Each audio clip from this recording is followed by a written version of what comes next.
안녕하세요. 홍채연입니다. 이번 강의의 주제는 정치의 시작, 근본에 대한 것입니다. 1564년 율곡이는 문과에 합격하고 6조 중 하나인 호조에서 직무를 수행하기 시작합니다.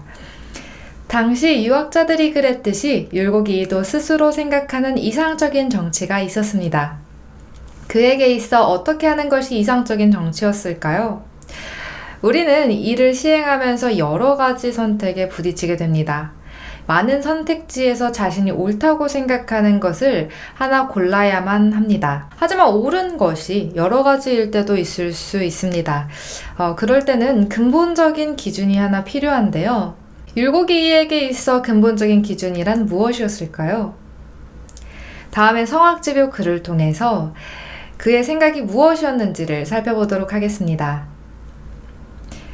공자께서 말씀하시기를 대개 천하국가를 다스리는 데 있어서는 9가지 원칙이 있는데 자신을 닦는 것, 수신, 현자를 존경하는 것, 존현, 친족을 친애하는 것, 친친, 대신을 공경하는 것, 경대신, 여러 신하들을 채찰하는 것, 채군신, 여러 백성들을 자식과 같이 하는 것, 자서민, 백공들을 오게 하는 것, 백공, 먼데서 온 사람을 편안하게 해주는 것, 유원인, 그리고 제후들을 포용하는 것 등이다 라고 하였다. 여기에 대한 주자의 주석에 따르면 구경에서의 경은 항상된 것, 그리고 불변한다는 의미를 가지고 있다고 합니다. 이 9가지의 것, 몸을 닦고, 현자를 존경하고, 친족을 친애하고, 대신을 공경하고, 군신을 채찰하고, 서민을 사랑하게 해주는 것, 백공을 오게 하는 것, 먼 데서 온 사람을 편안하게 해주는 것,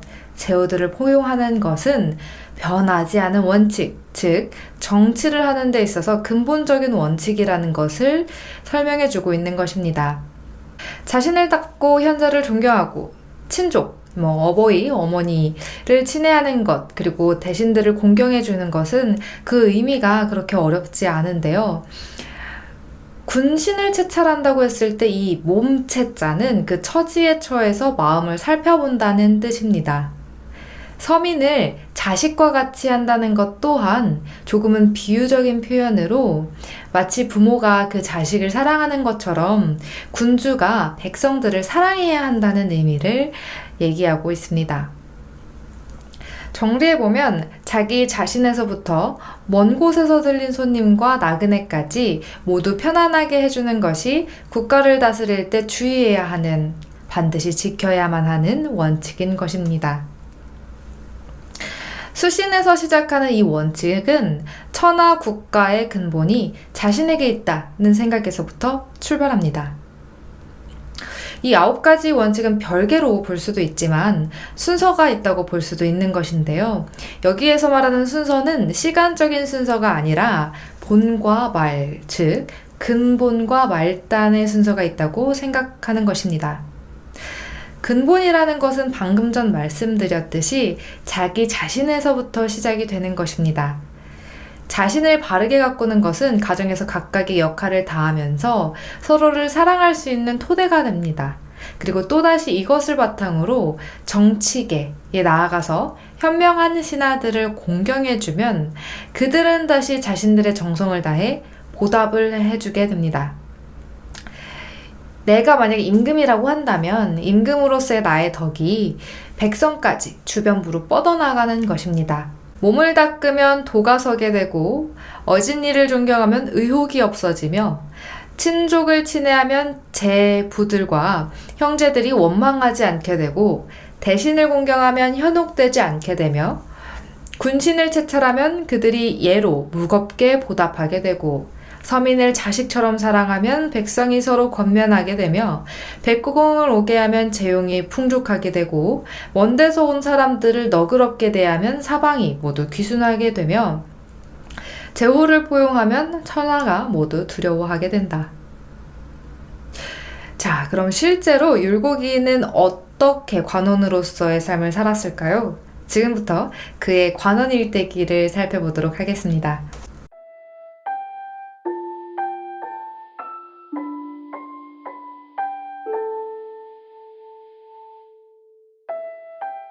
율곡이인은 1565년 예조자랑으로 옮겨가 일을 했습니다.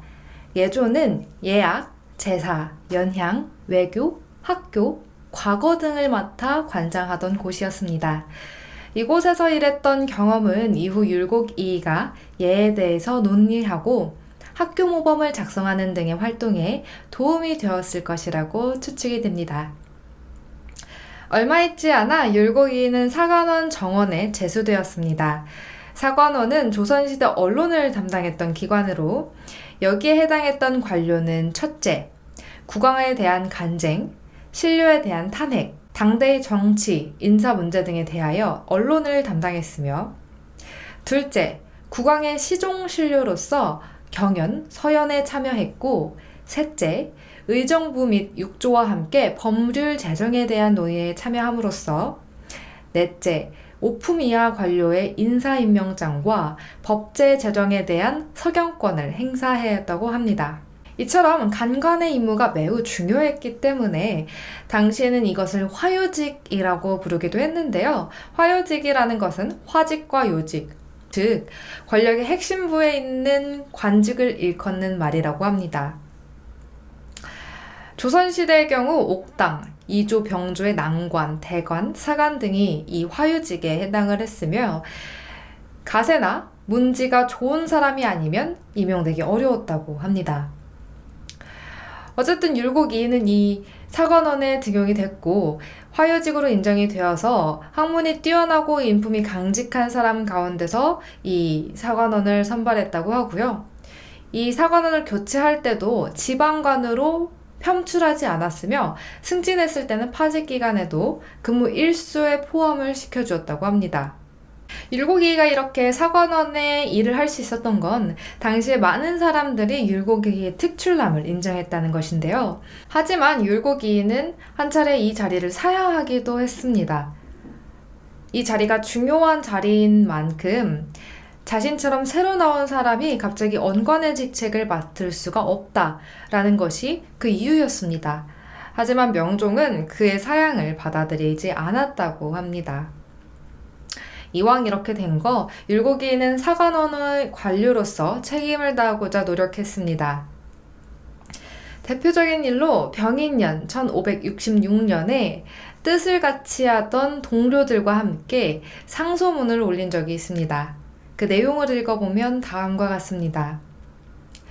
신들은 모두 변변하지 못한 사람으로서 언관의 자리에서 죄를 기다리며 천장을 우러러 사사로이 탄식하며 밤에도 잠을 이루지 못하면서 폐단을 고칠 근원을 깊이 생각한 나머지 귀머거리나 소경 같은 어리석은 정성을 다하여 삼가 세 가지 일을 가지고 성명께 드립니다. 첫째는 마음을 바르게 하여 다스림의 근본을 세우는 것이요. 둘째는 현명한 일을 등용하여 조정을 맑게 하는 것이요. 셋째는 백성을 편안하게 하여 나라의 근본을 튼튼히 하는 것입니다. 이른바 마음을 바르게 하여 다스림의 근본을 세운다는 것은 임금이 어질면 어질지 않은 이가 없고 임금이 의로우면 의롭지 않은 이가 없다는 것입니다. 이른바 현명한 일을 등용해서 조정을 맑게 한다는 것은 먼저 몸을 닦지 않고 조정을 맑게 하려고 하면 충성된 사람과 간사한 사람, 신의가 있는 사람과 남을 참소하는 사람을 분별할 수가 없고 비록 몸은 다 닦았지만 조정이 맑지 못하면 임금은 있어도 신하가 없어서 다스림을 베풀 수가 없으므로 현명한 일을 등용하는 것을 다음으로 삼았는데 그 조목이 세 가지가 있습니다. 첫째는 간사한 것과 정직한 것을 분별하는 것이요. 둘째는 사기를 진작시키는 것이요. 셋째는 훌륭한 인재를 구하는 것입니다. 이른바 백성을 편안하게 하여 나라의 근본을 튼튼히 한다는 것은 임금은 나라에 의지하고 나라는 백성에 의지하는 것이니 임금이 다스림의 근본을 세우는 것은 백성들에게 표준이 되자는 것이요. 조정을 맑게 하는 것은 이 백성에게 어진 정사를 베풀려는 것입니다. 정리해보자면 임금 자신의 마음을 바르게 하여 현명한 일을 등용하고 백성들을 조금 편안히 해야 한다는 내용입니다. 당시 율곡이가 걱정한 것은 조정에 남아있는 현명하지 않은 간신들 때문에 임금이 잘못된 선택을 하는 것이었습니다. 더불어 이 상소문 안에는 임금 스스로의 마음가짐을 잘 다스려야 한다는 율곡이의 질책도 조금은 담겨 있습니다. 율곡이는 겨울에 이조자랑으로 옮기게 되었습니다. 이조는 앞서 보았던 호조, 예조와 같이 육조 중 하나인데요. 문관의 선임, 공훈의 사정, 관리 성적의 평정 등의 일을 관장하는 일을 하는 관청이었습니다.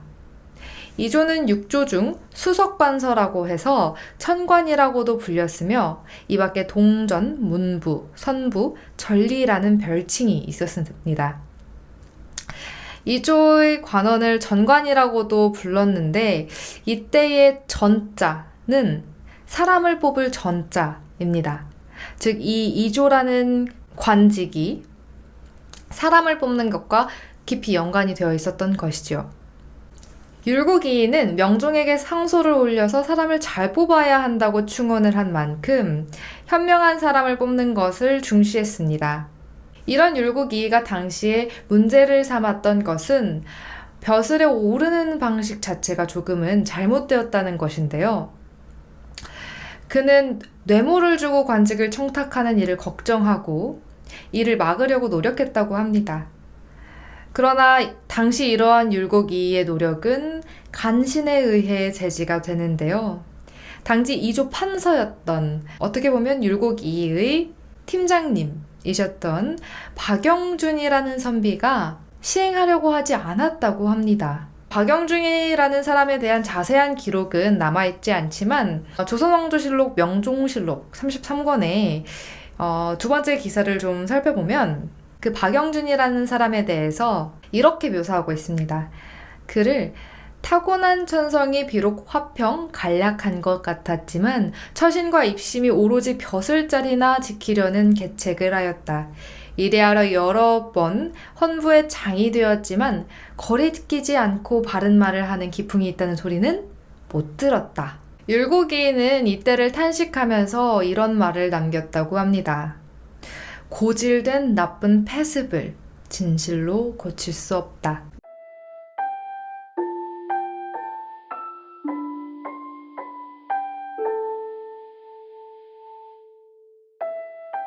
율곡이가 이조자랑의 자리로 옮긴 지 1년 후 명종이 세상을 떠나게 됩니다. 윤경의 정묘년이었습니다. 정묘년 6월 28일 신해일에 명종 대왕의 병이 매우 위중하였다. 이날 밤중에 대신을 불러들였는데 영의정 이준경이 도당에서 관복을 갖추고 대기하고 있다가 부름을 받고 들어왔다. 어상으로 올라가 상의 손을 잡았으나 상께서는 이미 말씀을 하지 못하셨다. 준경이 울면서 중전께 대계를 정할 것을 청하니 중전이 하교하기를 을충년에 결정한 대로 하려 한다고 하였다. 이보다 앞서 을충년에 명종대왕이 병을 앓았는데 당시 세자였던 이분은 이미 죽었고 아직 후계자가 정해지지 않은 상태였다. 그래서 대신들이 조카들 중에서 미리 선정해두기를 청하였다. 상이 마침내 하성군을 들어와 병 시중에 참여하도록 하였고 유사 중에서 특별히 가려서 사부로 삼아 교도하도록 하였다. 상의 총회가 특별하였으므로 국내의 민심이 모두 하성군에게 집중되어 왔다. 그런 때문에 이러한 하교가 있었던 것이다. 준경이 아뢰기를 나라의 대계가 결정되었으니 더 아랠 말씀이 없습니다. 양사의 장관들도 같이 들어와 듣도록 하는 것이 어떻겠습니까? 하였다. 큰 소리로 상께 아뢰기를 신들은 물러가겠습니다. 라고 하니 상은 무슨 말을 하고 싶어 하였으나 하지 못했다. 곁에 있던 사람들은 자신도 모르게 울음을 터뜨렸다. 이윽고 상이 흥하였다. 네, 단어를 잠깐 설명드리면 어상이라는 것은 임금 어자에 침대 상자라고 해서 임금님이 누워 계시는 침상입니다. 대계라는 것은 후계를 의미하는 것입니다. 명종의 승하와 선조의 즉위는 정계 분위기를 많이 바꾸었습니다. 앞에서 글을 보면 을충년에 결정한 대로 하려 한다고 이제 당시 중전이었던 인순왕후가 이야기를 하는데요.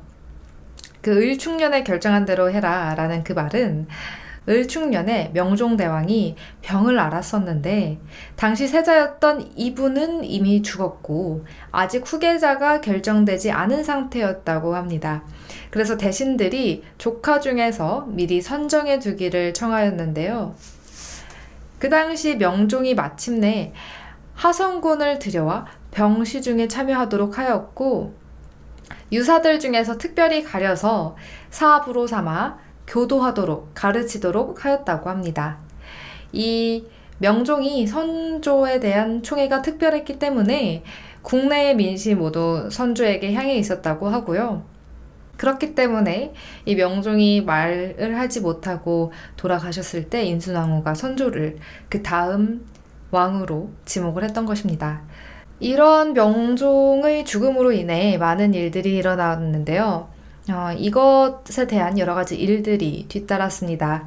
장례를 주관하는 기관에서 장례 치를 날짜를 정하는 사람이 선조에게 4달 후에 장사를 지내라고 했습니다. 그러자 유생들은 상소문을 올려서 예월, 즉 예에 적합한 달을 기다리지 않고 급히 장사를 지내는 것이 옳지 않다고 반대를 하였습니다. 명종의 부인이자 선조에게 있어 왕대비였던 인순왕후는 그들의 의견을 어느 정도 받아들여 5달 후에 장사를 지내라고 명하였습니다. 그 당시 인순왕후는 이것이 5달 안에 5달 후에 장사를 지내는 것이 비록 길하다고 할 수는 없더라도 그대로 할 수밖에 없다라고 이유를 이야기했습니다. 그때 다시 영상 이준경과 자상 이명이 예월을 정해야 한다고 주장했습니다. 그들은 선왕의 영혼을 편안히 모시는데 좋은 달을 가리지 않은 것은 죄송하다라고 이야기를 했습니다. 앞의 글에서 보셨듯이 이준경은 당시 선왕의 죽음을 직접 목격할 만큼 왕과 아주 가까운 신하였습니다. 그만큼 왕을 사랑하는 마음이 지극했던 것이었는지 그는 계속 특별한 어떤 달을 선별해야 한다고 주장했습니다. 율곡이 선생님은 이 말을 듣고 조금 탄식을 했다고 합니다. 그리고 이렇게 말씀하셨다고 하는데요. 제후가 5달 만에 장사 지내는 것은 선왕이 정해놓은 제도이며 달을 택한다는 말을 나는 듣진 못했다. 자전께서는 정당한 이치를 밝게 하시는데 대신들이 그 훌륭한 뜻에 순종하지 못하고 도리어 이치에 맞지도 않는 말을 중요시하니 시국이 되어가는 것을 알만하다. 네, 여기서 자전이라는 사람은 앞에 말씀드렸던 인순왕후, 즉 왕대비를 일컫는 말입니다. 이 문장에서 제후는 5달 만에 장사를 지낸다 라고 하는 것은 예기에 나오는 말인데요. 유학에서는 예를 중시했고 예에서는 명분과 분수를 중시했습니다. 우리는 흔히 정명론이라고도 얘기를 하는데요. 정명론이라는 것은 이름을 바르게 한다는 뜻으로 쉽게 생각하면 자기 자신의 처지, 역할에 따라 그것을 잘 수행하는 것을 의미합니다. 얘기는 이 명분에 따라서 어떻게 해야만 하는지 자세히 조목별로 정리해둔 책입니다. 그리고 이 분수에 따라서 왕과 신하는 분명히 그 하는 일의 중요도의 차이가 있기 때문에 그 사람들에게 행하는 예에서도 좀 차이를 두는 그런 특징이 있는데요. 어찌되었든 이 얘기에서는 천자는 7달 만에 장사를 지내고 제후는 5달 만에 장사를 지낸다고 해서 차별을 역시나 두고 있었습니다. 7달이나 5달의 시간을 두는 것은 장사를 지낼 때 필요한 물품들을 갖추기 위한 것인데요. 그렇다면 왜 우리는 천자의 7달이 아니라 제후의 5달을 이야기했는가? 당시 조선은 명나라의 제후국이었습니다. 명나라의 황제가 곧 천자였고 우리나라의 왕은 제후국의 제후로서 제후의 신분을 가지고 있었습니다. 그렇기 때문에 5달 만에 장사를 지내는 것이 이 얘기에 따르면 알맞는 일이었던 것이었습니다.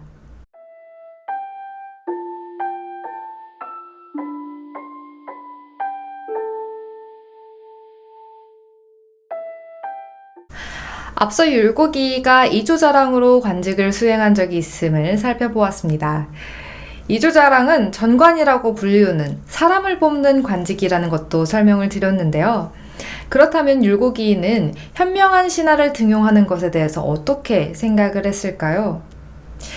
이에 대해서 율곡의 글을 조금 읽어보도록 하겠습니다. 이제 이 글은 성악지묘 중에서도 위정이라고 해서 정치를 하는 것에 대한 글인데요. 그 중에 한 구절입니다. 신이 생각건대 선비가 벼슬하지 않는 것은 본래 그 단서가 한 가지가 아니니 대개는 정자가 논한 4가지에 불과합니다. 이른바 득이란 것은 위의 3가지이고 실이란 것은 아래의 1가지며 대란 것은 위의 1가지고 소란 것은 아래의 3가지입니다. 대개 임금이 경을 극진히 하고 예를 다하지 않으면 도덕을 갖춘 선비를 만날 수 없으며 간하는 것을 실행하거나 그 말을 받아들이지 않으면 신하로 삼을 수 없는 것이니 임금은 마땅히 정성껏 위임하고 시종 의심하지 않아야 할 것입니다.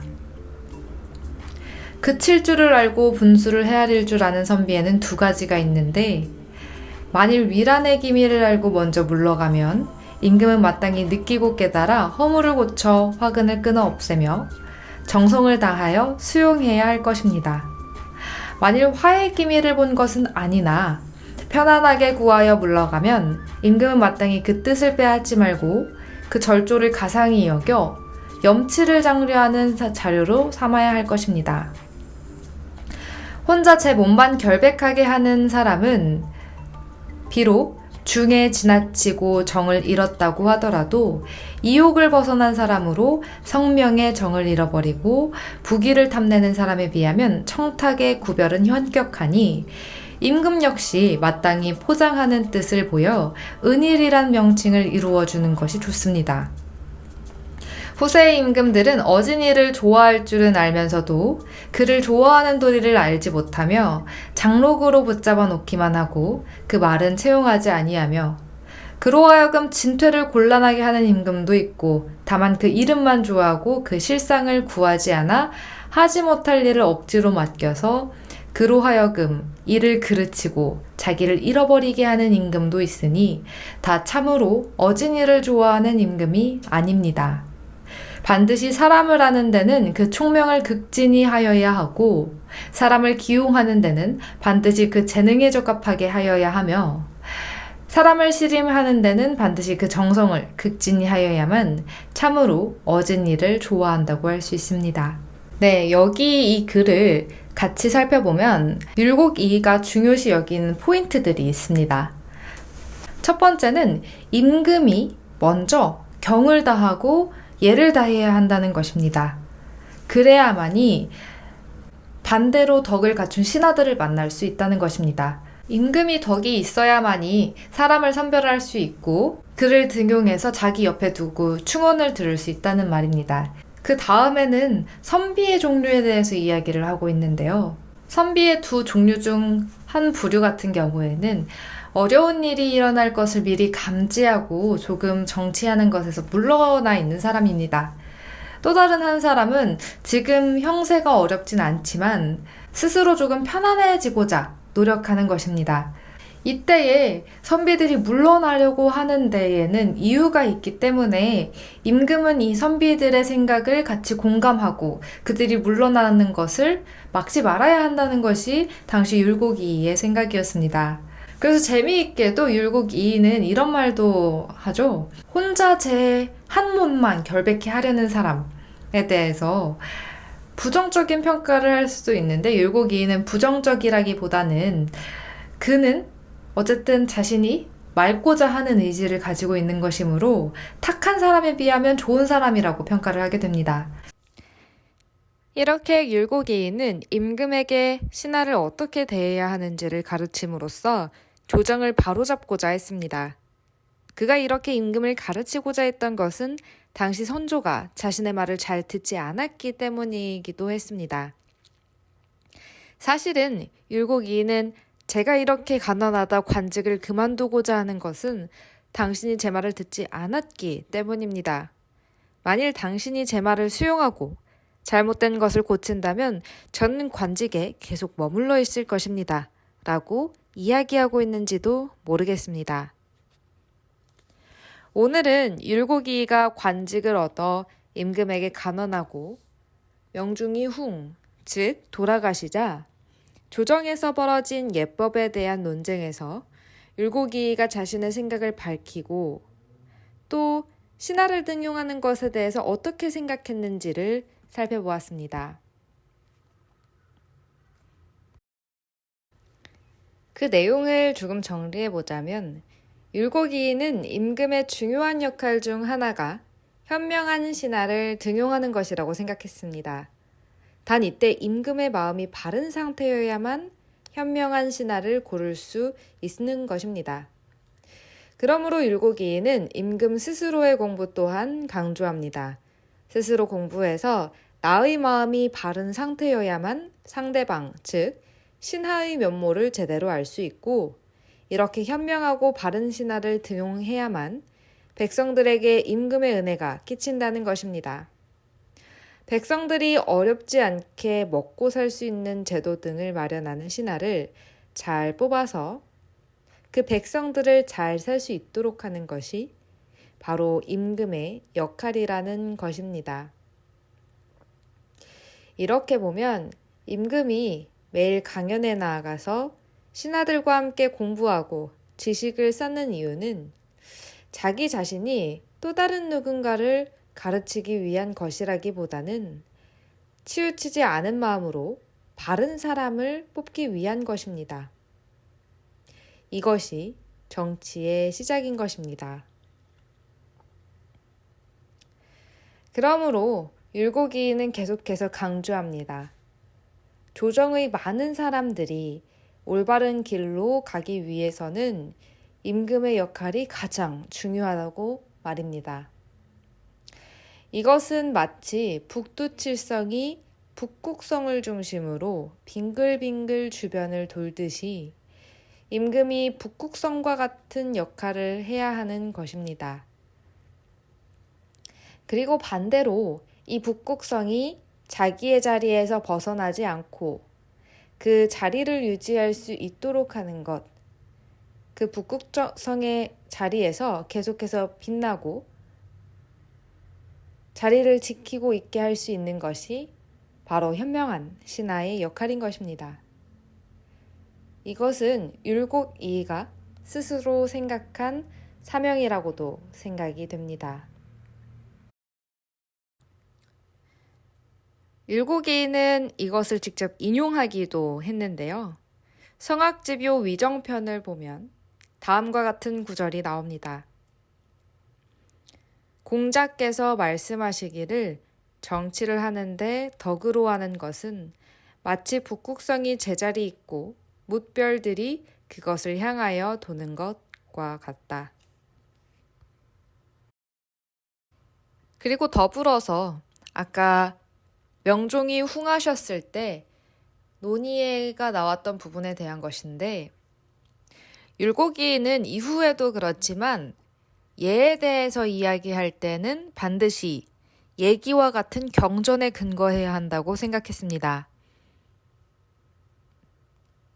이러한 그의 면모는 그가 예법에 관련된 관직에 있을 때도 마찬가지로 적용이 되었습니다. 이후에 율곡이를 연구하는 학자들은 그가 예법에 있어서는 조금 미약했다고 평가하기도 하지만 어쩌면 이렇게 조정에서 목소리를 낼 수 있었다는 사실을 보면 율곡이가 예법에 결코 미약하지 않았음을 알 수 있습니다. 자, 이렇게 해서 오늘 5강의 내용이 끝이 났습니다.